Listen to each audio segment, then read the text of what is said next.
বিষয় নিয়ে আলোচনা, দুটো বিষয়ের উপরে আলোচনা প্রত্যেকে করেছে।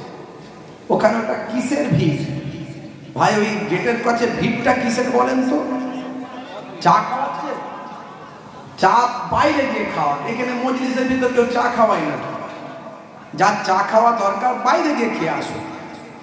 ওয়াজ বাবা শুনবেন, একটু মনোযোগ দিয়ে শুনুন।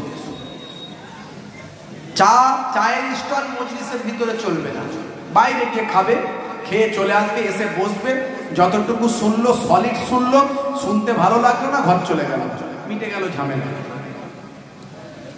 কথা ঠিক না? ওই কানার কি বাদিন কি বারা, সারা রাত্রে ওয়াজ শুনে কিছুই মাথায় ঢুকলো নি, ও শোনার থেকে না শোনা ঘরে ঘুমালে শরীরটা ভালো থাকবে, ঘরে ঘুমালে শরীরটা ভালো থাকবে। বা হুজুর তুই যত বলবি বল, আমি কান করেছি হাওড়ার পোল, এদিক দিয়ে ঢুকবে আর ওদিক দিয়ে বেরিয়ে যাবে। ও ওয়াজ শুনে লাভ নাই।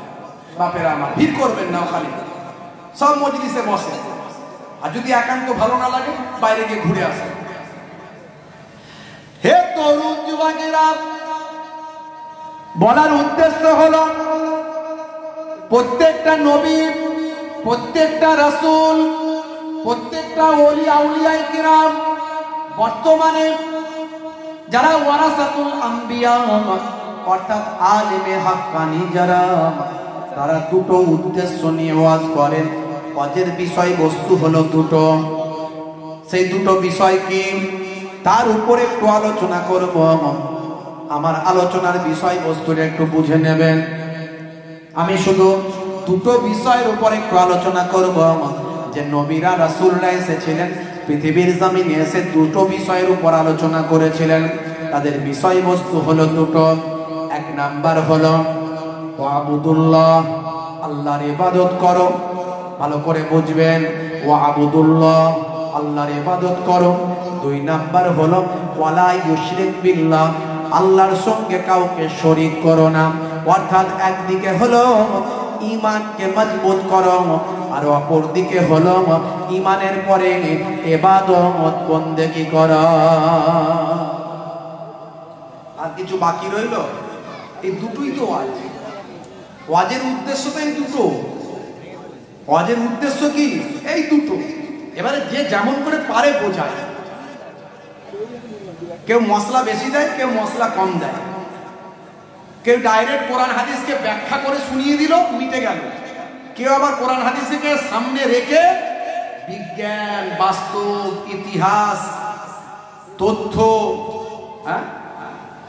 বিভিন্ন রকম ঐতিহাসিক প্রেক্ষাপট, বিজ্ঞানসম্মত তথ্য, এই সব কিছুকে দিয়ে 12 ভাজা করে যদি একটু দেয়, দেখবেন ঝটপটি পটপটি সব কি সব বলে না, ওগুলো বেশ মুখরোচক হয়।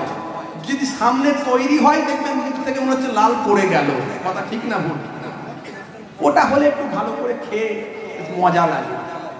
বিভিন্ন জনের বলার স্টাইল বিভিন্ন রকম, আমি একটু বিভিন্ন রকম দিয়ে বলার চেষ্টা করি। যারা আমার ওয়াজ ইতিপূর্বে শুনেছেন তারা জানেন।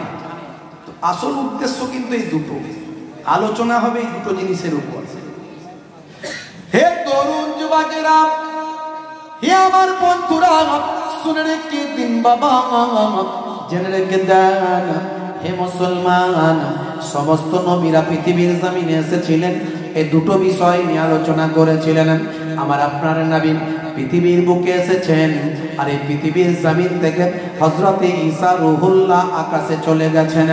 এই যে ডিউরেশন অফ, ভাই আমার টাইম অফ ডিউরেশন, এই যে সময়ের ব্যবধানের সময়টা বাবা, এটা কত বছর? ভাই আমার বিজ্ঞানীরা বলছে কিছু কম বেশি প্রায় 500 বছরের ডিফারেন্স। এই 500 বছর পৃথিবীর জমিনে কোনো পয়গম্বর আসে না, কোনো নবী আসে না, কোনো রাসূল আসে না। হে তরুণ যুবকেরা, কোনো পথ প্রদর্শক পৃথিবীর জমিনে আসে না। এই 500 বছরের ব্যবধানে পৃথিবীর মানুষ আল্লাহ ভুলে গিয়েছিল, নবী ভুলে গিয়েছিল, নবীর সুন্নাত ছেড়ে দিয়েছিল, আল্লাহর হুকুম ভুলে গিয়েছিল। হে তরুণ যুবকেরা, আল্লাহর সঙ্গে শিরক করেছিল, তারা আল্লাহর ইবাদতটা ত্যাগ করে দিয়েছিল। যে দুটো উদ্দেশ্য নিয়ে সকলে আলোচনা করেছে, এই দুটো উদ্দেশ্য তারা ভুলে গিয়েছিল। এর ফলে কি হয়েছিল? এর ফলে কি হয়েছিল?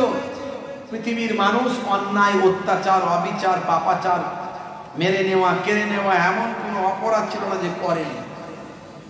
যখনই তারা কোনো পথ প্রদর্শক ছিল না, মানুষ নিজের ইচ্ছা মতো তারা নিজেদের জীবনযাপন শুরু করেছিল, কোনো গাইডলাইন ছিল না। বন্ধুরা আমার, তরুণ যুবকেরা আমার, মাইকম্যান ভাই থাকো, একবার আসবে, একটু ইকোটাকে কমিয়ে দেবে, বড্ড ইকোটা বেশি হয়ে গেছে। হে আমার মুরব্বিয়ানেরা, হে জামাত যুবকেরা, শুনে রেখে বাবা, পৃথিবীর মানুষ এমন কোন অন্যায় ছিল না যে করেনি। মাইট ইজ রাইট, জোর যার মূল্য দাম, এমন কোন অপরাধ ছিল না যে করে নাই। ভাইরা আমার, তরুণ যুবকেরা, তারা আল্লাহকে বাদ দিয়ে অন্যকে খোদা বলে মানতে শুরু করলাম। বন্ধুরা আমার, তরুণ যুবকেরা আমার, মুরব্বিয়ানেরা আমার, ঠিক আছে, হে আমার বন্ধুরা, আল্লাহকে বাদ দিয়ে বিভিন্ন ভাবে নিজেরা খোদা তৈরি করলো। ইবাদত করার জন্য তারা প্রভু স্রষ্টা বানিয়ে ফেললো। 360টা খোদা তৈরি করেছিল আমরা জানি, লাত বালাত উজ্জা মানাত, এছাড়া আরো তারা অন্যকে খোদা বলেছিল।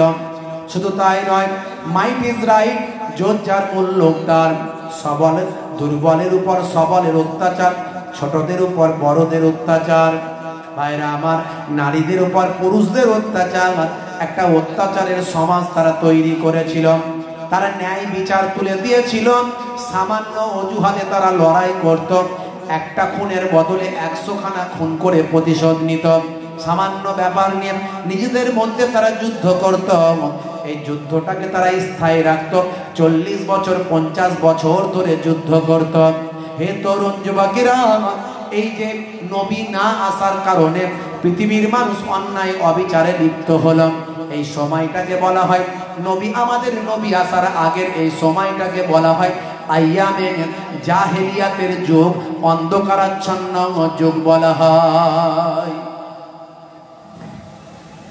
এই সময় নবী না আসার কারণে মানুষ নিজের খেয়াল খুশি চলত। তারা গণধর্ষণ করত, নারীকে অসম্মান করত, নারীকে পণ্যে পরিণত করত, তারা ব্যভিচার করে নিজেদেরকে গর্ববোধ করত, চুরি করে, ছিনতাই করে বীরত্ব প্রদর্শন করত। এইভাবে তারা অন্যায় অবিচারে লিপ্ত। বন্ধুরা আমার, তরুণ যুবকেরা আমার, আমার আল্লাহ নারাজ হয়ে গেলেন। আরবের মানুষের এই অপরাধে আল্লাহ নারাজ হয়ে গেলেন। শুধু কি আরব? আরবটা হলো পৃথিবীর মধ্যস্থান বাবা, যাকে নাভিস্থল বলা হয়েছে। ভাই আমার, দোস্ত আমার, মক্কা নগরীকে বলা হয়েছে উম্মুল কুরা। উম্মুল কুরা মানে বলা হয়েছে বাবা, তার মানে সমস্ত শহরগুলোর উৎসব। উম্মুল শব্দের অর্থ হলো মা। হে তরুণ যুবকেরা, ভাই আমার, তরুণ যুবকেরা, আর একটা অর্থ পাওয়া যায়, সেটা হলো উৎসব, সেটা হলো মূল, সেটা হলো ভাই আমার ইনভেনশন, ভাই আমার, সেটা হলো মূল, সেটা হলো জ্বর। আমার আপনার নবীকে উম্মি বলা হয়। এই উম্মি বলা নিয়ে অনেক বিতর্ক চলছে। নাবিউল উম্মি বলা হয়। এই উম্মি বলার কারণে আল্লাহ কোরআনে বলেছেন, অনেকে বিতর্ক করে। এই উম্মি কথার একটা অর্থ হয় নিরক্ষর, কিন্তু আল্লাহ তো বলেননি আমার নবীকে নিরক্ষর বানিয়েছে। উম্মি কথার একটা অর্থ হয় যার অক্ষর জ্ঞান নাই। তা আমার নবীর অক্ষর জ্ঞান ছিল কি ছিল না, তার বড় প্রমাণ আমার নবী যখন ভাই আমার সাহাবায়ে কেরামদের নিয়ে হজ করতে, উমরা হজ করতে যাচ্ছিলেন, কুফারেরা ঢুকতে দেয়নি। হুদাইবিয়ার সন্ধি হয়েছিল,